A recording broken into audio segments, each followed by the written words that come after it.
Welcome to Daily Overdose. You used to dream, my friend, when did you stop? You should have hope, my friend, when did you stop? I came by today to give you a little boost. I came by today to reach out a hand as a friend and pull you up. Sometimes when you're down, you need a hand of a friend to pull you up. I'm not coming here to put you down. I'm coming here to build you up, because all you need is a little nudge. I know how you've been wired. I know how you've been created. I know you've been sucker punched. I've been sucker punched too, but get up.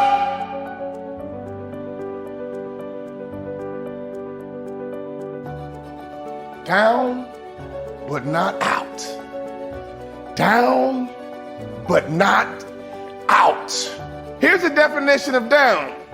Downward, going in a direction, downward, being at a low position, or on the ground, floor, or bottom. Here's the good news about being down. You are already on a solid foundation. If you can look up, you can get up. You are down, but not out. How long will you be down, my friend? It's a temporary condition. It's up to you how long it lasts. It doesn't have to be a life sentence. Being on the bottom is temporary. Down but not defeated. Down but not out. You feel sorry for yourself here and you dwell on it here, but do you like it here? If you like the bottom, I can't help you. If you hate the bottom, we can work. If you hate the bottom, I got you. Because if you got you there, you can get you to the top. It takes time to get to the bottom. In other words, it's a process. Even falling is a process. It's not instant. Failing is a process, and so is success. Sailing is a process. Failing is a process, and so is success. In fact, failure does not happen overnight. It takes time to fail. But success doesn't happen overnight. It takes time to be successful.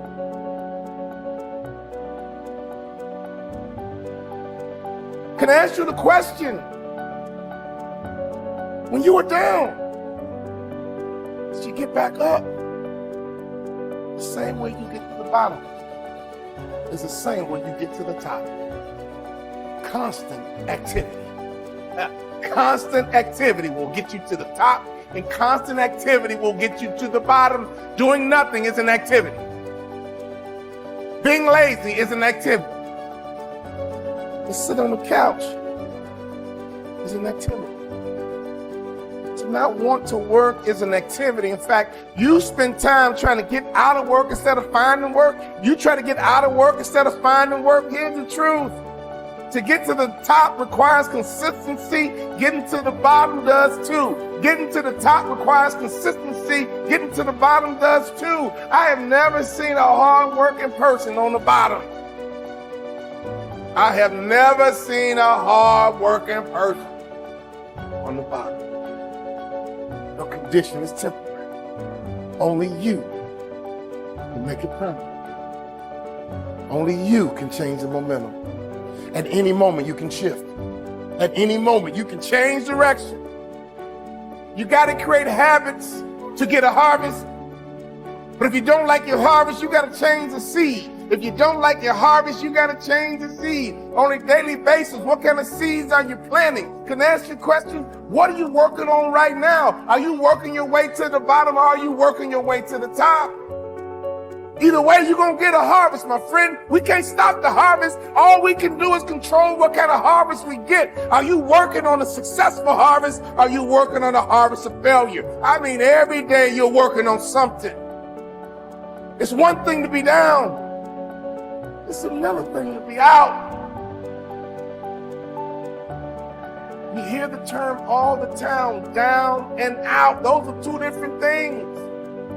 I'm not worried about you being down. I've been down myself. I'm not worried about you being down. You've been down before. We all been down. It's nothing new. But that out is what I worry about. Out means you gave up. Out means you lost hope. It's okay to be down, my friend. It happens to all of us, but it's not okay to be out. Don't you ever give yourself permission to be out. You may be down, but you're never out. You got to start talking to yourself. The best way to motivate you is you got to start talking to yourself. Repeat these words after me. No one can stop me but me. No one can stop me but me. Here's the truth. No one can stop you but you. You need to talk to yourself. You need to encourage yourself. You need to strengthen yourself. Start waiting for other people. Stop waiting for other people. And you start encouraging you and saying to yourself, it's going to work out. It's going to be okay. I'm down right now, but I'm not out. My condition is temporary. Only I can make it permanent.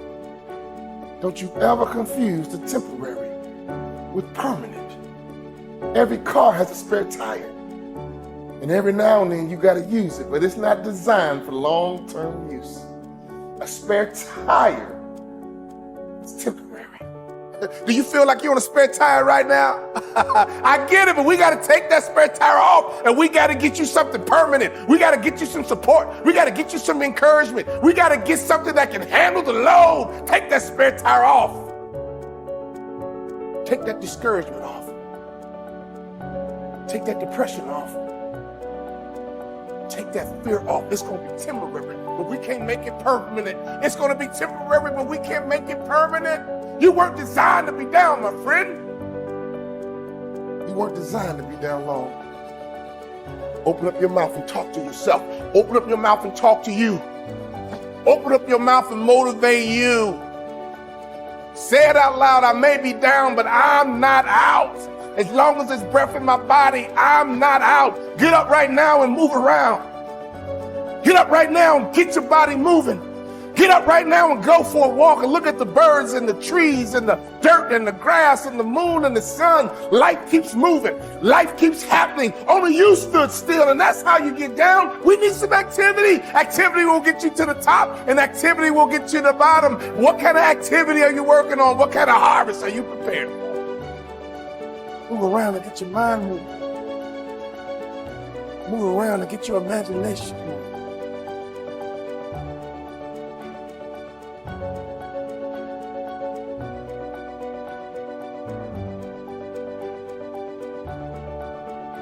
Your condition is temporary.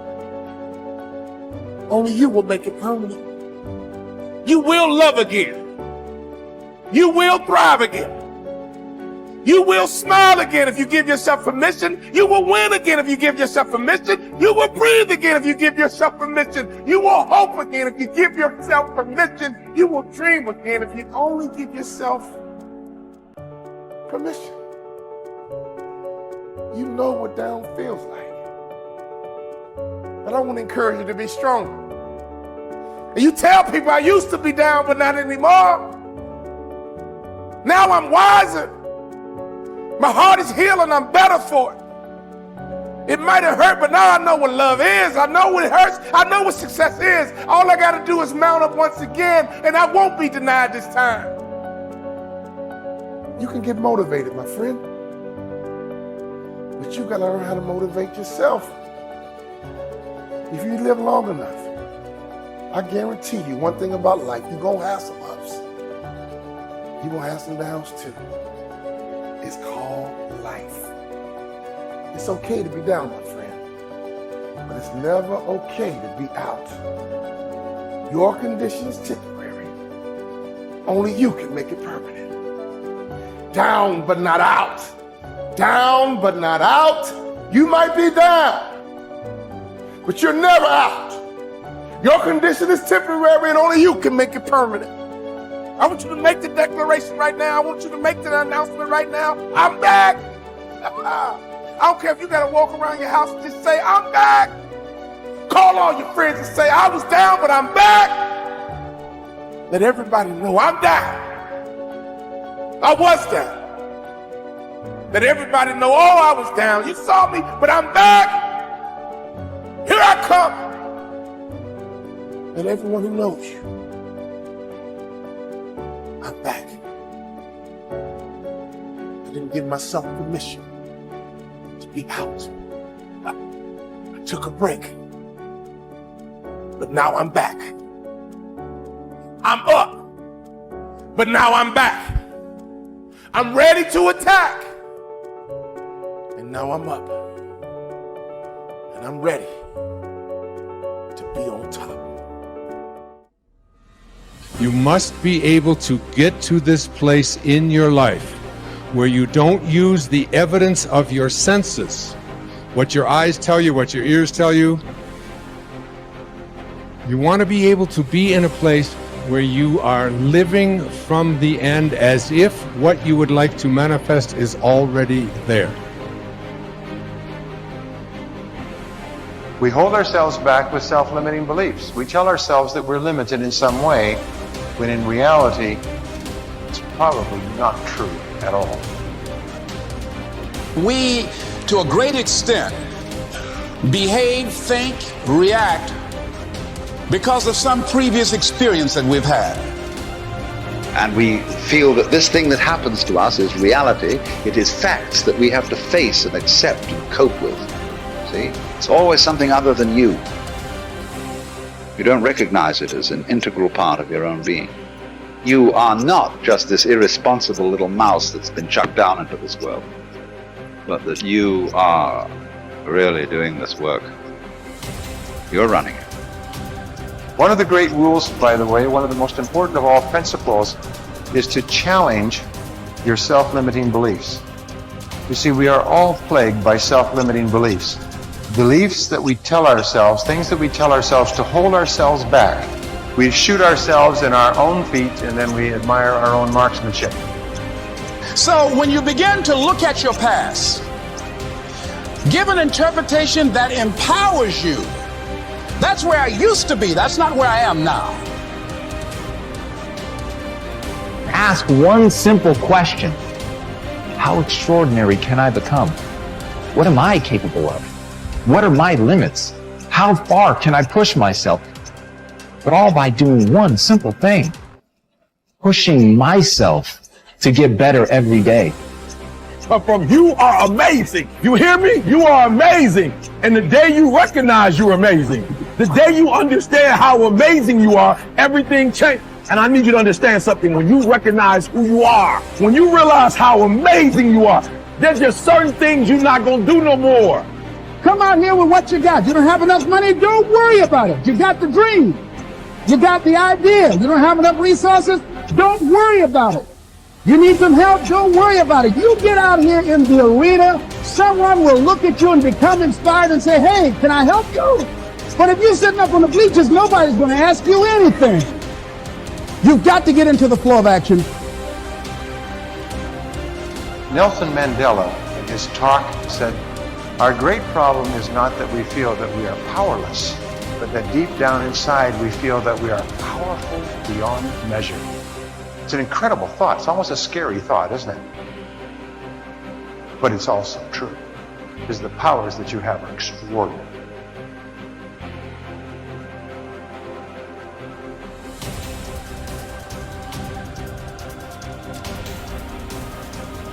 Perception can rewrite the genetic code. When you're under stress, you will rewrite your genes. It's built into every one of your cells. You have genetic engineering genes. The function of these genes is if you find stress that the body cannot seem to get out of, the body will make an effort to change its structure to get out of the problem. And of course, the issue is this. What if your perception wasn't real? And you change your genes? Now you're in deep doo-doo. And we now find a very important fact.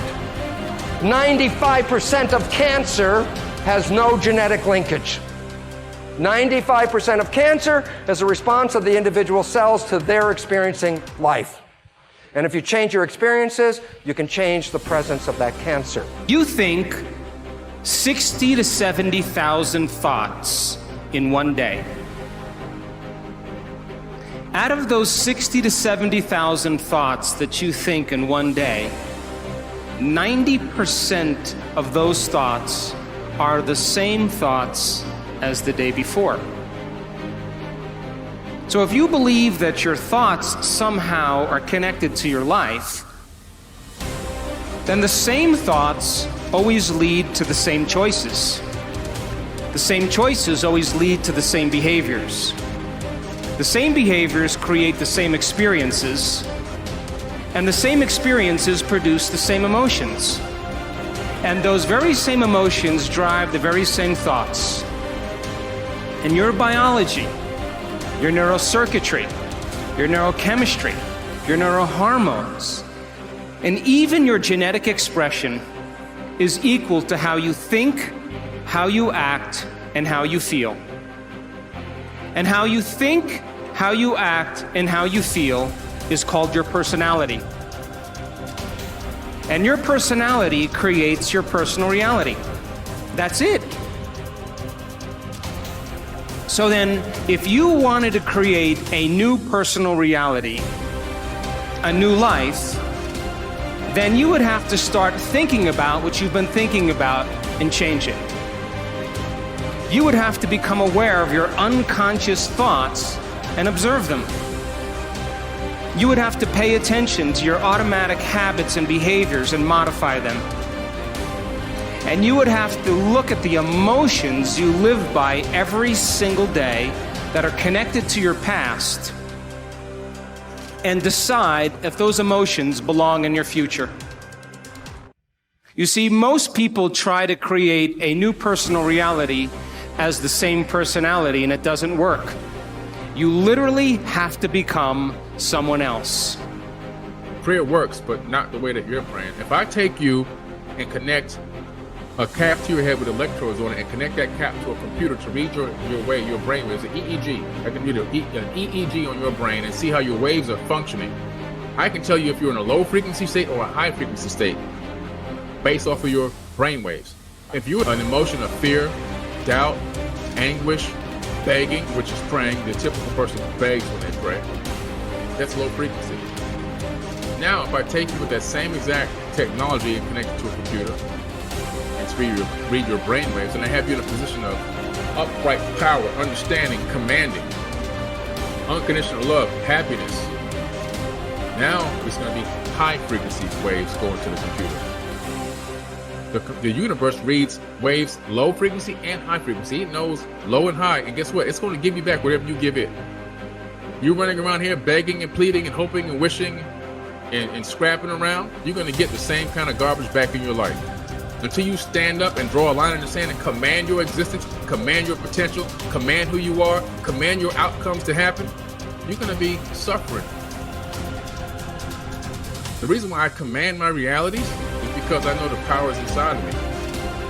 So I command myself. I don't get on an airplane and pray to arrive at my destination safely. I command I arrive at my destination safely. I command it. Why? Because the same power of the Creator is inside of my body. I don't, please help me make sure I get there right on time and I arrive safely. No, that's a slave mentality.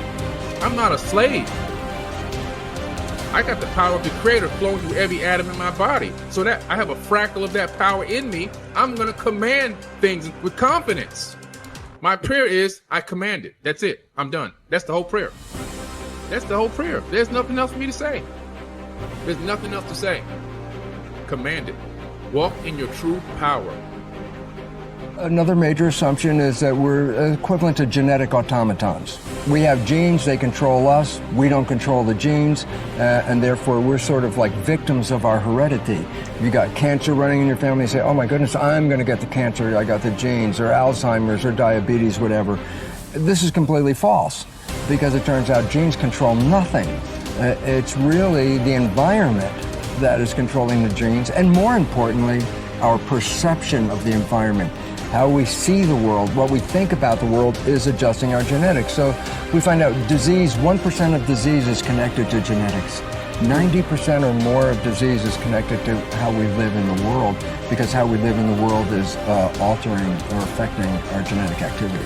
So what we know and what we believe is changing our reality constantly. Right, because the new science is called epigenetics. And what it means is this: our beliefs and how we see the world, we change our genetics. So rather than being victims, which we have believed all the way up to now, we are the masters. We change our genetics just by how we respond to the world. So we can change our responses, which means then we can change our genetics. So we're not victims. And one of the most personally exciting things that happened to my life was to recognize that I was not a victim of my genes or a victim of my society, that I actually am a creator of my life. And once understanding that nature and expressing that creativity, I profoundly changed my life from being a victim to being a master of my creation. And today, I have such a wonderful life that it actually has no comparison to the first 40 years of my life where I lived under the programming that I received as a child. Today, I've created such a joyous, wonderful life that I look forward every day to waking up to have another day on this beautiful planet.